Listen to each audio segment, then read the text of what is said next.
Welcome to The Explainer. Today we are diving into a really fascinating theory from a viral interview that claims you can actually attract wealth using the laws of the universe. The argument is that it all boils down to science, so let's break down exactly how it's supposed to work. So can you? It's a huge question, right? And for most of us, it sounds a little too good to be true.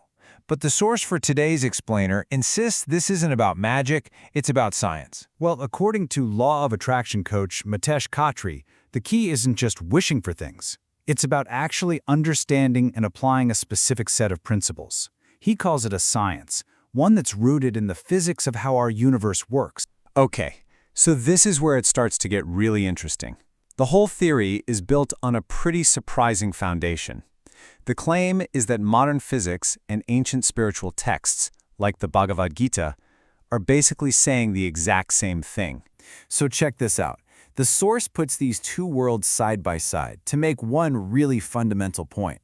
It says, look, whether you call it energy, like a scientist, or God, like a spiritual text, the principle is identical. Everything is connected, it's all constant, and it just changes form. So this whole idea boils down to this three-step logic. If everything is energy, including your thoughts, and if that energy has a frequency, then to get what you want, like money, you have to tune your personal frequency to match it. It's exactly like tuning a radio. You can't hear 93.5 FM if you're dialed into 101.1. You have to be on the right station. Okay, I know what you might be thinking right now. Hey, I've tried this thinking positive thing, and I'm still not rich. Well, the source has an answer for that.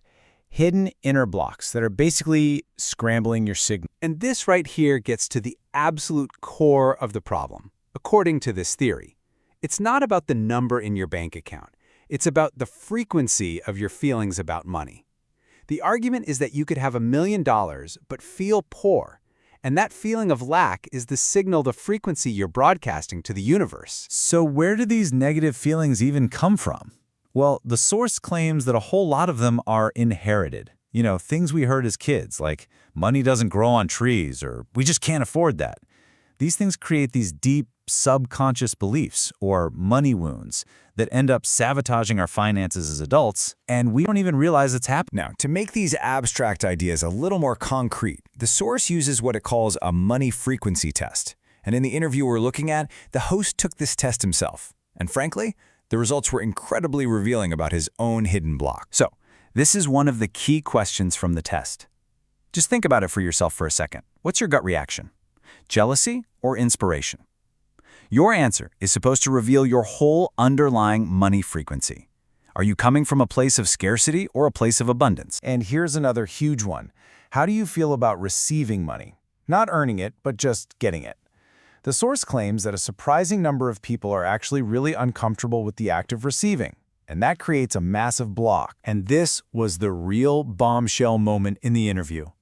The host admitted that this feeling was so powerful for him, he would actually turn down commissions he had legally earned. Why? Because he had this deep-seated belief that money had to come from hard work. And this felt like free money he didn't deserve. So this chart basically gives us a snapshot of the interviewer's so-called poverty mindset. It's this whole cocktail of limiting beliefs that, according to the theory, were putting a ceiling on his financial success no matter how hard he tried. So, okay, if these are the blocks, how in the world do you clear them? So, once you figure out what your blocks are, how do you fix them? Well, the source proposes this simple two-part approach, and it all starts with a daily routine designed to get your frequency high and keep it there. This is the daily toolkit for what the source calls frequency maintenance. It starts with pretty simple stuff, like gratitude and looking at a vision board. But then it gets into some less common practices, like drinking water from a bottle that has your goals literally written on it, or using a technique called cancel to stop a negative thought dead in its tracks. There's also using the Hawaiian forgiveness practice of Ho'oponopono to let go of old stuff. And then finally, a daily magic practice of reading affirmations before bed.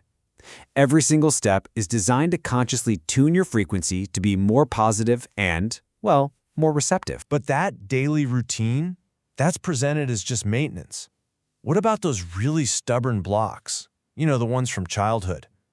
For that, the source introduces a much more powerful technique.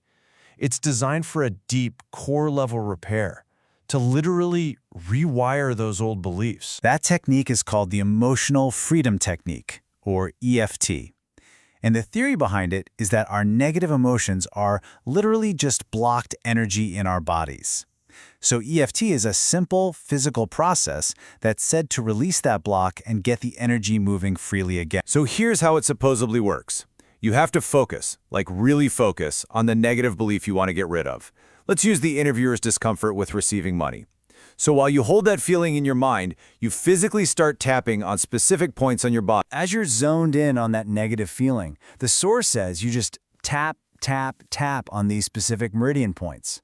The claim is that it's this weird combination, the physical tapping while you're mentally focused, that actually dissolves the emotional block in your system. And get this, this was the result after just one round of EFT in the interview. The host rated his resistance to receiving money as a 9 out of 10, super high.